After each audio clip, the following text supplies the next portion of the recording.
Jim, I don't know if you're watching, but I was thinking of you when I put on my Hawaiian type shirt here. It's the middle of summer. In fact, June the 30th, it's halfway through the year, right? And I don't know what happened to the first half of the year. I pray that the second half's uneventful. I pray that, I don't think there's any doubt that 2020 is going to be remembered as the year of COVID-19. And I just pray that the rest of the year is less eventful, more peaceful, and that we can look at this in the rearview mirror. I did look it up today, and in case you're interested, today is International Asteroid Day. I don't think that's a new age thing. It's talking about bits of rock coming down from out of the sky. And I looked it up, and there's several instances, several cited situations where somebody's actually been killed by a falling meteor. And I don't know what that's got to do with anything, but I thought it was interesting. So yeah, today is June the 30th, and as I talked to you yesterday, this week is the week of the Independence Day, the holiday, July the 4th. In our offices, we're closed on Friday, and we're honoring Independence Day. Of course, even though we're British, we still celebrate with the locals, right? We didn't study July 4th a lot in school, I have to tell you. The whole American thing was something that really wasn't talked about a lot. They were like our cousins overseas, and the only reason that they're over there and that they're not connected with us, we sort of articulated it was the actions of a rather sick king. And so American history wasn't thought of as being particularly significant. American history is kind of like, what do they call it, an oxymoron, where you've got like jumbo shrimp or military intelligence, American history. I mean, America's recent, so any history is recent. We've got people living in the States that are living in homes that were last painted before America was founded. But it was kind of odd to be here in 1976. I asked Denise, so when did we arrive here? Because she remembers such things. And she said, we were here in 1974. So we were here in 76. 76 was the year of the presidential election. Just like we're in one now. Back then it was Gerald Ford and Jimmy Carter. And Gerald Ford ran under the banner of, he's making us proud again. And Jimmy Carter's slogan was, he's not just peanuts. So I thought that was kind of cute. And then I guess Jimmy Carter's running mate, as you might remember, was Walter Mondale. And they talked about it as being peaches and cream. Peaches from Georgia and cream from Minnesota. But, I've been thinking, and I talked yesterday a little bit about America. Prior to 1776, these lands were called the United Colonies. And before that, before they were colonized, or whatever, however you want to say that, this land was referred to from Europe as being the New World. Now we talk about the New World Order, but back then it was referred to as the New World, and then the United Colonies were renamed the United States of America. And as I thought about this week, I thought, well, they renamed it once, United Colonies of America to United States of America. And then I thought, well, if things don't change, we really need to consider renaming it again. Because what's the United bit about? If I was to say, is this nation united? I would ask you, okay, is it united? And if it is united, united about what? We're certainly not united on religion. We're not united on the basis that this nation was formed. We're not united on acceptable behavior. Now we've got marriage being redefined. We've got alternative lifestyle as a label on the things that was called sin. Now we have people rioting to abolish the police. There's just a different standard of behavior, and so I say, what are we united about, or what are we united around? So I have a question. If you and I had some kind of agreement, and let's say we went into business to do something together, and we looked at our respective circumstances and we decided, okay, it makes sense, we're going to do it. And then we get going down this path for about a year or something, and it's clear that we've got some problems. Your way of doing things is different than mine. Mine is different than yours. So what do you do at a time like that? I think you go back to the basics and you say, okay, clearly we've got some differences, but when we started out on this thing, what was the point? What was the purpose? What were we trying to accomplish?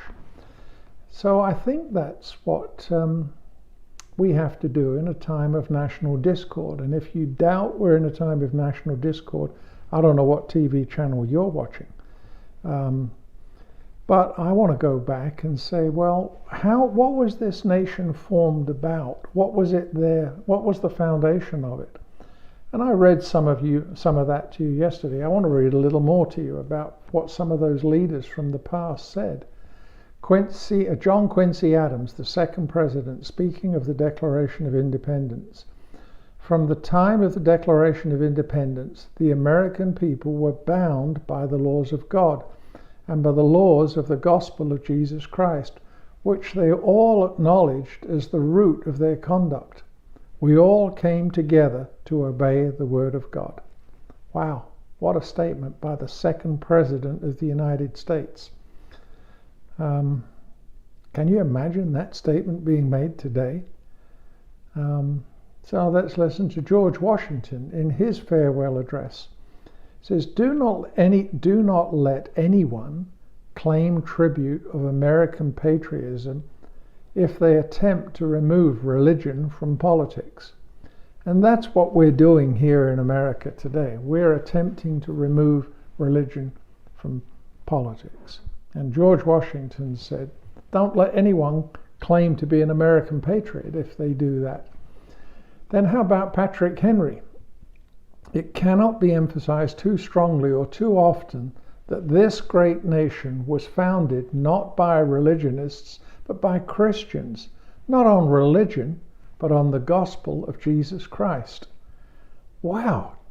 I mean, that's just amazing to me. This is not invented stuff. These are the people who formed this nation. And when we're in a situation like we are today, I think we need to go back and we need to look at what they said. And I want you to know those people gave a lot.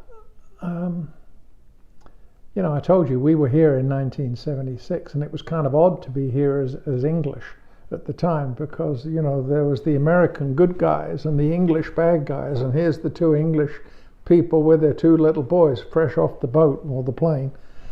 But the reality is that those men who had the courage to declare independence from the rule of England, the rule of Great Britain,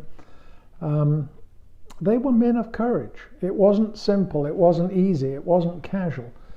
And they paid a price for the independence that you and I now enjoy, and that sadly many of our nation, many Americans now treat that as something that can be given away or something that can be compromised. There were 56 signers, and 5 were captured and tortured by the British before they died. 12 had their homes ransacked and burned to the ground. 2 lost their sons in the American Revolution. 1 had 2 sons captured in the war for independence. 9 fought and died from wounds in the Revolutionary War. And Carl Braxton, a wealthy Virginia trader, saw his ship destroyed, and he had to sell his home to pay for his debts, and he died in poverty. And then Thomas McKeon had to constantly move his family because of British harassment. He served in Congress without pay. Well, there's a model. And he died in poverty. And then Thomas Nelson urged George Washington to destroy his home when it was taken over by the British and used as a command post. And so he had George Washington destroy his home, and he died in poverty. So what's the point? The point is that this nation was formed and founded on the gospel of Jesus Christ. And the men that did it paid a dear price. And I think we do them a terrible disservice, and their memory a disservice, when we just let the rule of the mob take over. I've told you before that democracy is a dangerous thing. Democracy is only of value if the people that are voting, and if the constituents of the democracy have a good basis for moral judgment. If not, you get a bunch of people together and you say, okay, you can rule for yourself, and you can, guess what? The laws that are going to be passed are not going to be God-fearing laws. They're not going to be life-honoring laws. So why do I bring all that up? Because I think it's up to you and I to make sure that we don't compromise. There's to be talking about the Bible and to be talking about the fact that this was founded as a Christian nation is not popular. You're going to get criticized. And I think the most important thing that we can do is pray. James 5:16, the effective, fervent prayer of a righteous man does what? It availeth much. And I believe that if Satan can keep us concerned about fighting amongst ourselves, then he's won a victory. What does he really want to do? He wants to keep you and I from praying and agreeing and interceding for this nation. Someone once said that the devil trembles when he sees even the weakest Christian on his knees. So that's my thought for the day. My thought for the day is recognize the basis on which this nation was founded. Somebody wrote to me and said, I'm going to look up those things. I'm going to get them, and I'm going to make sure I circulate them to my grandkids. Well, fantastic. I'm glad you will, because if you don't, then we're going to allow the present narrative to be truth, and it is not. The present narrative that there's no such thing as absolute truth, and the Bible is something that is an interesting historical book. No, the Bible is God's blueprint. It's the handbook for life. And I believe that if America is going to be great again, as some of the hats say, then I think we have to go back to the basis of this union. And the basis of this union was fearing God, was built around the gospel, built around God's word. So that's my thought for the day. I hope I encourage you to pray a little. Sure love you. Bye-bye.